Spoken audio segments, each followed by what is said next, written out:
The most basic storytelling trope found in professional wrestling is also one commonly found in war epics, courtroom dramas, horror movies, and any wrestling match that involves Mojo Rawley. The struggle of valiant good against reprehensible evil. So many warm memories held by wrestling fans involve a babyface overcoming unfair odds, or slaying an infallible beast, or avenging a wrong. Even as more and more fans find themselves arguing whether Dave Meltzer should have rated a 4.5-star match 4 3/4 like they did, or vice versa, you know who you are, instead of simply investing in the story, those time-honored good versus evil tropes will never fade away. That's generally the rule anyway. Babyface versus babyface matches are also common, as two widely cherished heroes, or one widely cherished hero and Roman Reigns, duke it out to simply see who the better man is. A friendly with Superman punches. The face versus face well has been gone to more than a fair share of times, but heel versus heel? That setup is a bit rarer to see. But it does happen, the pitting of one villain against another. In those instances, one heel may be teetering on the brink of a face turn, and thus he uses the other heel as the conduit toward his embrace of sunshine and kittens. Other times it's two heels whose friendship, rooted in mutual treachery, has gone off the rails, and they end up pointing guns at each other like two sweaty reservoir dogs. Whatever the case may be, WWE has occasionally served up glimpses of acrimony between those living on the wrong side of the tracks. While truly prolific examples of bad guy versus bad guy don't happen often, there have been some memorable ones. I'm Adam Pacitti from Cultaholic.com, and these are the 10 best heel versus heel WWE matches ever.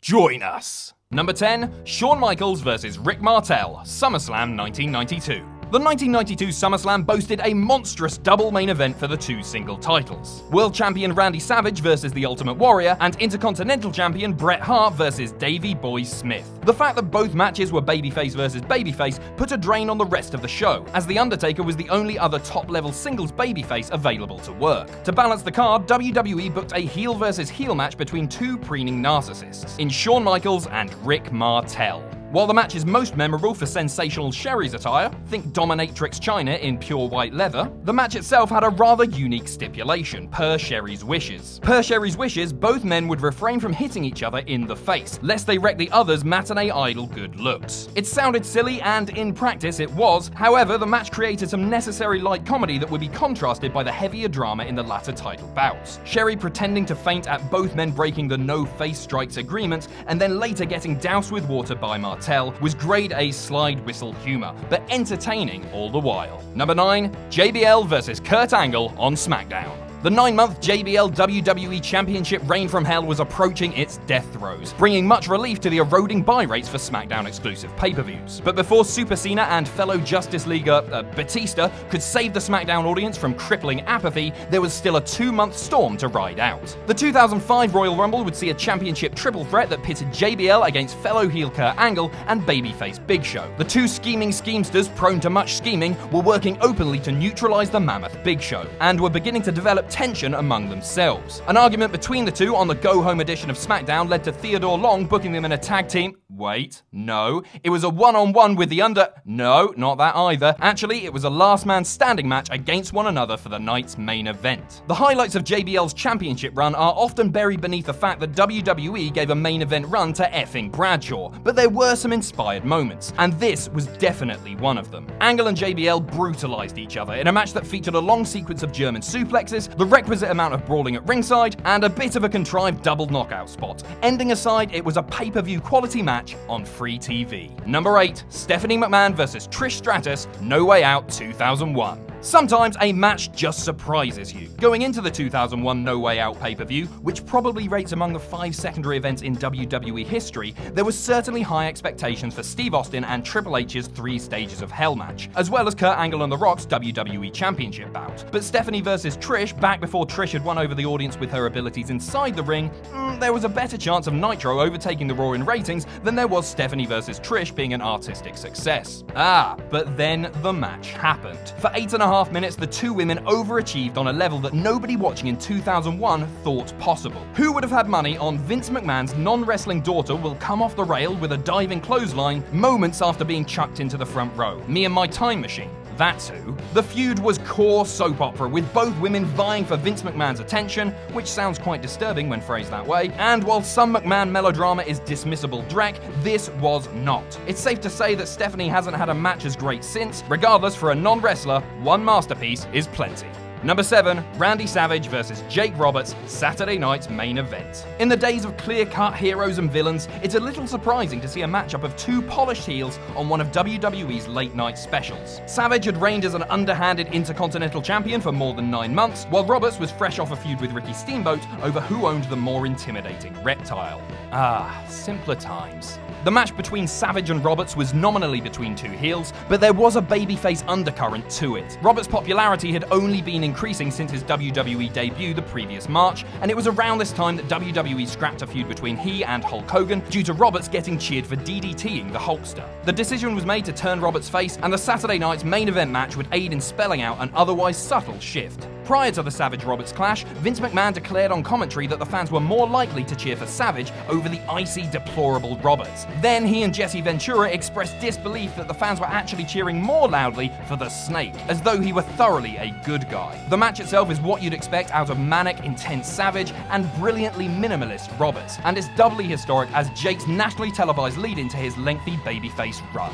Number 6, the Money in the Bank ladder match for a shot at the World Heavyweight title at Money in the Bank 2013. The 2013 Money in the Bank had the distinction of being, prior to this year's Royal Rumble, the only great pay-per-view in the city of Philadelphia. The comment section's down there. One unique element of the event was that it featured two different 7-man ladder matches. One with all babyfaces, which was cut to 6 men after Kane was written out, and one with all heels. The babyfaces all happened to be ex-world champions, while the heels were akin to rising stars, with only Jack Swagger having previously, and forgettably, held a world championship. Swagger was joined by Dean Ambrose, Cesaro, Cody Rhodes, Damian Sandow, Wade Barrett, and Fandango, in a rather diverse cast of baddies, all of whom vied for the chance to lose cleanly to John Cena in an innocuous cash-in match on Monday Night Raw. The winner ended up being Sandow after double-crossing fellow scholar Cody Rhodes. The match itself was your usual array of wild spots and creative ideas, like Cesaro standing on Swagger's shoulders in an attempt to retrieve the briefcase. It was also the catalyst for Rhodes' babyface turn, as he not only shone brightly as the MVP of the match, but Sandow's treachery gave him motivation to go after his now former partner. Number 5, Kurt Angle vs. Triple H, Royal Rumble 2001. The Angle Triple H Stephanie love triangle from the summer of 2000 was wrestling soap opera at its zenith. A paranoid, distrusting Helmsley, a too squeaky clean Angle, and a conflicted Stephanie all crossing paths in their shared bid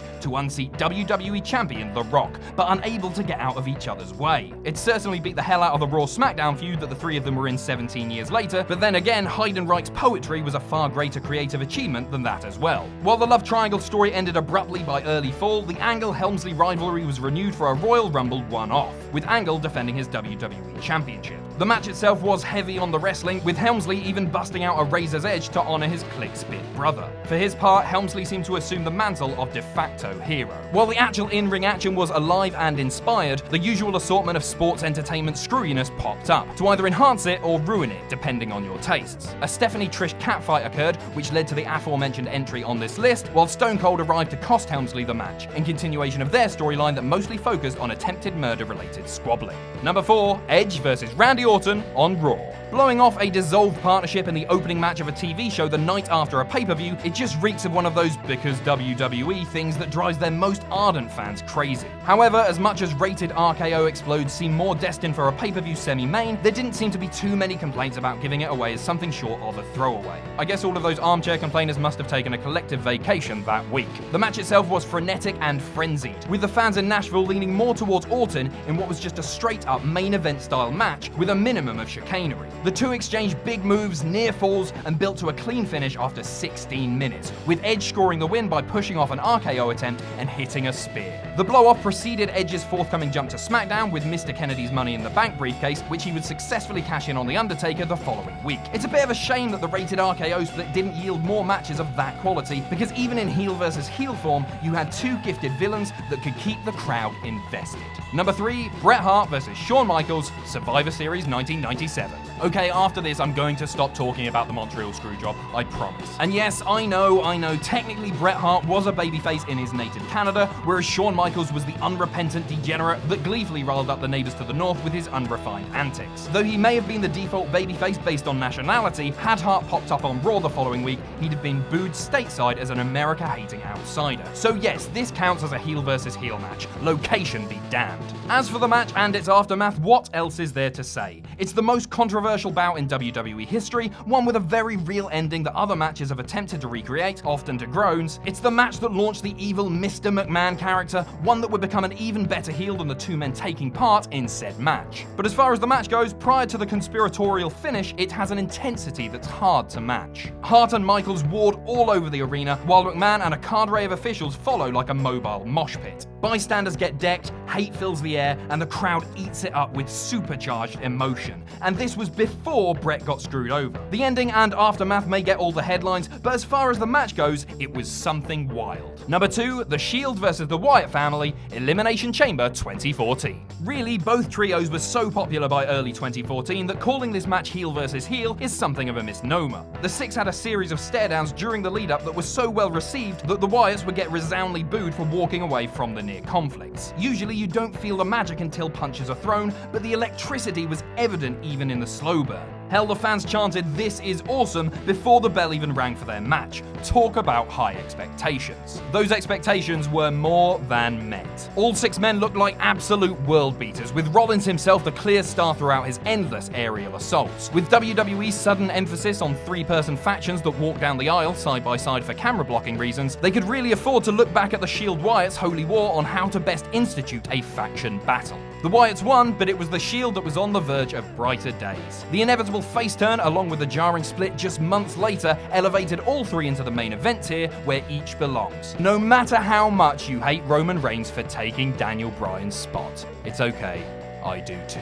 Number 1, Davey Boy Smith versus Owen Hart on Raw. As was the case with the Montreal example, Smith was like Bret in that he was nominally a babyface over in Europe, in this case Berlin. The episode of Raw in particular was a source of disgust for Vince McMahon, who thought that the poorly lit, threadbare episode taped 5 nights earlier looked like crap, even though Jim Cornette claims that the broadcast was the brainchild of McMahon himself. The only highlight was the battle of the brother-in-laws that were both officially heels, location aside. The match was the finals of a tournament to crown WWE's first ever European champion, and was a true throwback to each man's formative years as junior heavyweight marvels. Though Owen demonstrated the heelish tendencies that he'd spent the previous 3 years cultivating, the match was primarily a world-class display of off-the-charts science and showmanship. It may be fair to say that it's the greatest match that either man has had without Bret Hart being involved. It felt like a blend of Bret Owen from WrestleMania 10 and Bret Davey from SummerSlam 1992 if the budget had been slashed by 7,000%. But indeed, it was a clash of 94 chip-on-his-shoulder Owen against 92 determined babyface Bulldog, but still a heel by classification, and the result was a match one could easily rate 5 stars without raising an eyebrow. So that's our list. Let us know what you think in the comments below, and you can follow me on Twitter here.